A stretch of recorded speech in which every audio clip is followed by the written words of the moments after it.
Hey, stop right there. Before you book your next round of routine checkups, you need to hear what I'm about to tell you, because some of the tests your doctor routinely orders after age 65 may be doing you more harm than good. I'm not talking about skipping care.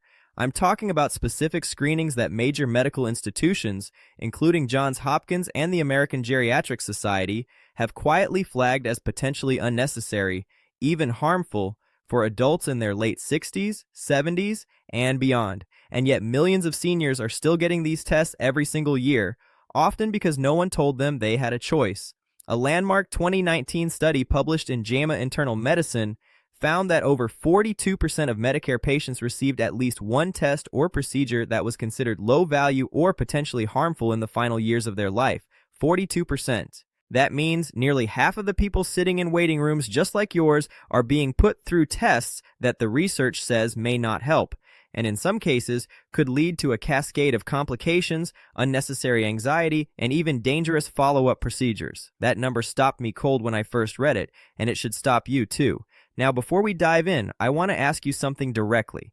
Leave a comment below telling me your age and one health goal you have for the next year, whether it's walking without pain, traveling to see your grandchildren, or simply waking up with more energy. I read every single comment on this channel, and your answer genuinely shapes the content I create for you. And stay with me through this entire video, because the number one item on this list is something almost every senior over 70 is being offered. And what I'm going to tell you about it may completely change how you think about your own healthcare. We're counting down from 5 to 1, and trust me, you do not want to miss what's coming. Number 5 on our list is routine annual EKGs for low-risk patients. Here's something that might surprise you.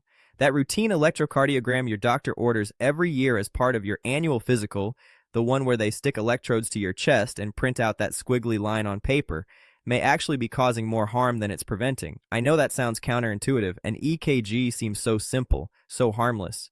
But the American College of Physicians and the U.S. Preventive Services Task Force have both issued clear guidance stating that routine EKG screening in adults who have no symptoms and no known heart disease does not reduce cardiovascular events or death. Let me say that again. It does not save lives in low-risk patients.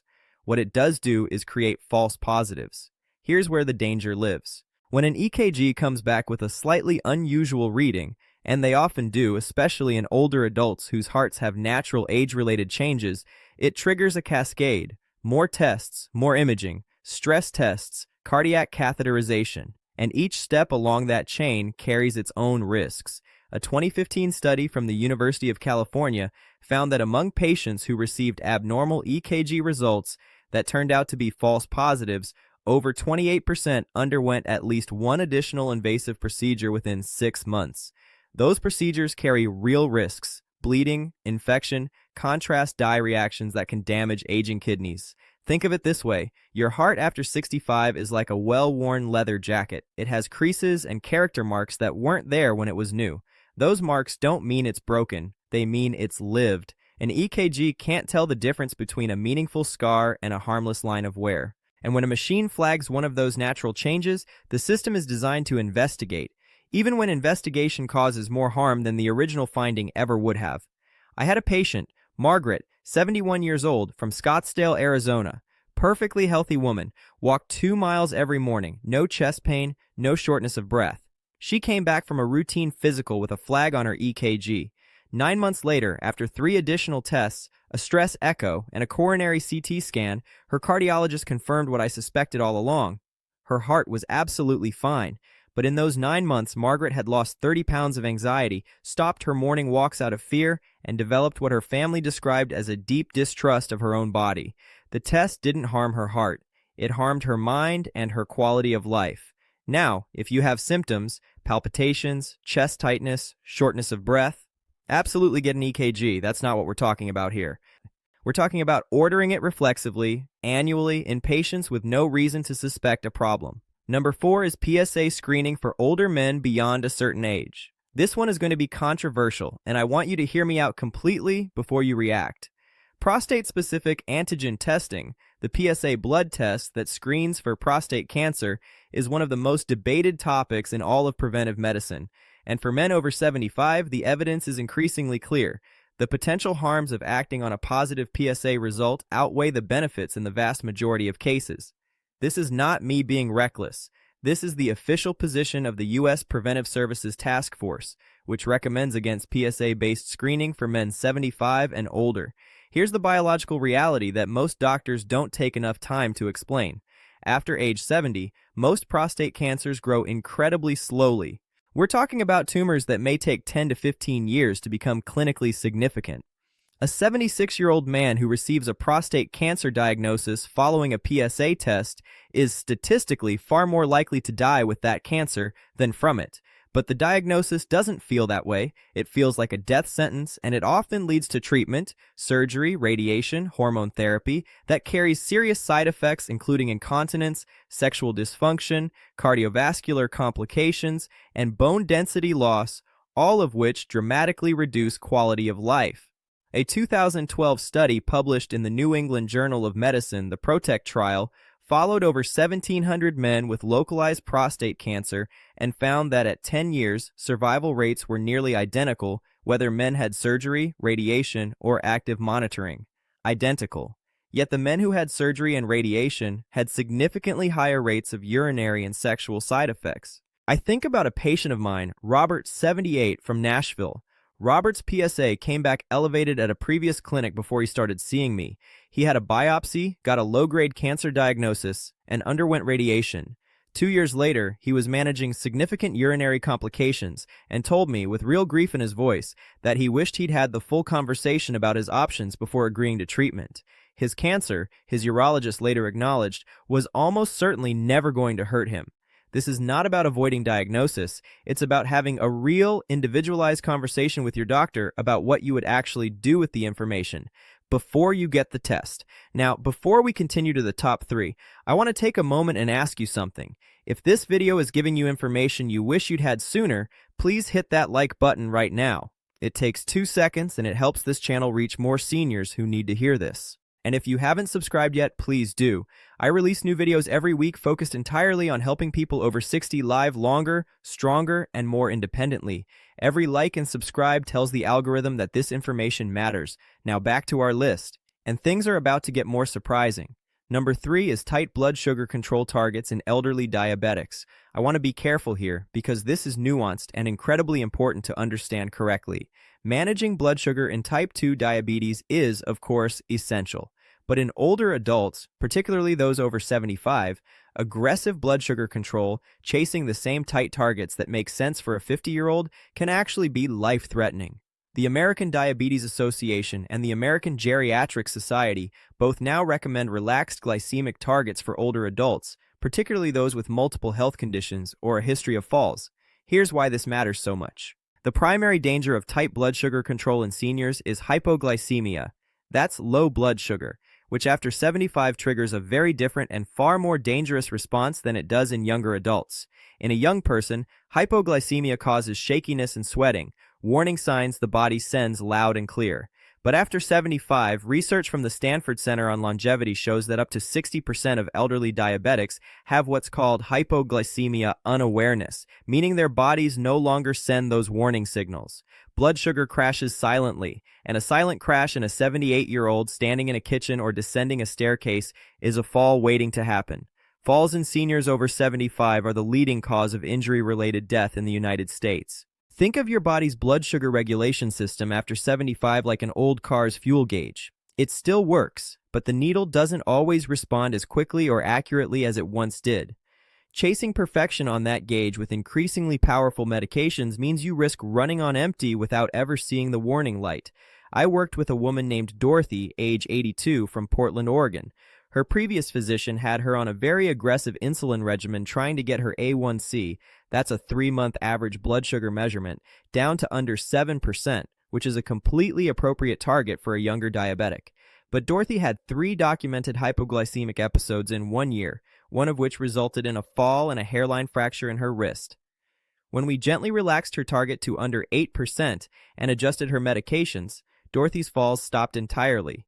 Her energy improved, and her last A1C, 7.4, perfectly adequate for her age and situation, with 0 dangerous lows. The target that was right for her neighbor at 55 was putting Dorothy's life at risk. Number 2 is annual mammograms after age 75 in low-risk women. Now I can already feel the tension in the room, so let me be very clear. Mammograms save lives. For women between 50 and 74, the evidence supporting regular mammography is strong and consistent. But beyond 75, the picture changes significantly, and this is where the medical community has been having a serious, ongoing conversation that most patients are not part of. The U.S. Preventive Services Task Force currently does not recommend routine mammography for women over 75, citing insufficient evidence that the benefits outweigh the harms in this age group. The harms are real and specific. Breast tissue in older women becomes fattier and more radiographically dense in complex ways, which increases the rate of false positive findings. A false positive mammogram in a 78-year-old woman typically leads to additional imaging, biopsies, and in some cases, treatment for cancers that may never have caused symptoms or shortened life. The concept here, and this is critical, is called overdiagnosis, which means detecting a cancer that would never have harmed the patient during their remaining lifetime. A comprehensive 2017 analysis from the Nordic Cochrane Center estimated that for every 2,000 women screened over 10 years, 1 death from breast cancer is prevented, but 10 women are overtreated, meaning they undergo surgery, radiation, or chemotherapy for a cancer that posed no real threat to their life. When you're 30 years old, the math is different. When you're 78 with other health conditions, that balance shifts. Let me tell you about Eleanor, 79, from Baton Rouge. Eleanor had a mammogram at a health fair, got called back for additional imaging, then had a biopsy, received a diagnosis of low-grade ductal carcinoma in situ, and ultimately had a lumpectomy followed by 6 weeks of radiation. 18 months of her life were consumed by cancer treatment. Her oncologist, reviewing the pathology 2 years later, noted in his chart that this was almost certainly a cancer that would never have spread. Eleanor said to me, and I'll never forget this, "I feel like I went to war against an enemy that was never actually going to attack me." She was right, and she deserved to have that conversation before the mammogram, not after the treatment. This doesn't mean no mammograms after 75 ever. It means the decision should be personalized, should involve a frank discussion about life expectancy and the real risk-benefit ratio for that individual woman, not a reflex order on an intake form. And now we've reached number 1. The checkup I believe causes the most widespread unnecessary harm to seniors and the one almost nobody talks about openly. Number 1 is routine colonoscopy screening after age 75. Colonoscopy is considered the gold standard of colorectal cancer screening, and for good reason. When performed in the right patients, it genuinely saves lives. But here is what the research increasingly shows. In adults over 75 and particularly over 80, the benefits of routine colonoscopy screening in people with no symptoms and no family history decline sharply, while the risks rise steeply. The American Cancer Society, the U.S. Preventive Services Task Force, and the American College of Physicians all recommend against routine colorectal cancer screening in adults over 75. The physiological reason is important to understand. Colorectal cancer, when it develops in a person over 75, typically grows slowly, often taking 7 to 10 years to become life-threatening. That timeline means the cancer detected in a 76-year-old today is unlikely to cause symptoms or death within their remaining statistical life expectancy. Meanwhile, the colonoscopy itself carries risks that increase significantly with age. Bowel perforation, the most serious complication, occurs in approximately 1 in every 500 colonoscopies, and in patients over 80, that rate increases. The bowel prep required, the laxative cleansing process, causes severe fluid and electrolyte shifts that are particularly dangerous in older adults with heart disease, kidney disease, or diabetes. Research from the American Journal of Gastroenterology found that serious complications from colonoscopy preparation and procedure increase by over 40% in patients over 80 compared to those in their 60s. I want you to think of the colon after age 75 like an older bridge. It's done its job reliably for decades, but running heavy construction equipment across it to check for cracks carries its own risk of causing the very damage you're trying to prevent. A quieter inspection method, a stool-based test, for example, like the FIT test or Cologuard, may give you meaningful information at a fraction of the risk. I treated a gentleman named George, 77 years old, from Charleston, South Carolina. George had a colonoscopy as part of routine care at a new practice that didn't review his history closely. During the prep, George experienced severe dehydration that landed him in the emergency room. His sodium levels dropped to dangerously low levels, a condition called hyponatremia, which in older adults can cause confusion, seizures, and death. George was hospitalized for 4 days. The colonoscopy, when eventually completed, showed nothing of concern. He was a healthy 77-year-old man who nearly died from the preparation for a test he almost certainly didn't need. His wife called my office afterward and asked one question I'll never stop thinking about. Why didn't anyone ask if this was right for him specifically? That question, why didn't anyone ask if this was right for him specifically, is the entire point of this video. Here is what I want you to take away from everything we've discussed today. Medicine is powerful, but medicine applied without context, without individualization, without a real conversation about your age, your health status, your values, and your goals. That medicine can hurt you. You are not a 50-year-old, and that is not a limitation. That is a fact about your biology that deserves to be honored in every medical decision made on your behalf. The research I've shared today is in the description below. I encourage you to read it, bring it to your doctor, and have the conversation. Not to refuse care, but to demand care that is designed for you. You have spent 60, 70, 80 years building a life. You deserve a healthcare system that protects that life, not one that runs protocols on it. Your independence, your energy, your ability to wake up tomorrow and do the things that matter to you, those are worth fighting for. And it is never too late to become an informed, empowered patient who asks better questions. If this video helped you, please subscribe to this channel right now. Ring that notification bell so you never miss a new video. I release content every week dedicated entirely to helping people over 60 thrive, not just survive. And I'd love to hear from you in the comments. Which of these 5 checkups surprised you the most? And have you or someone you love experienced complications from a routine test? Tell me below. I read every single comment, and your story may help someone else make a better decision for their health. I'll see you in the next video. Stay well.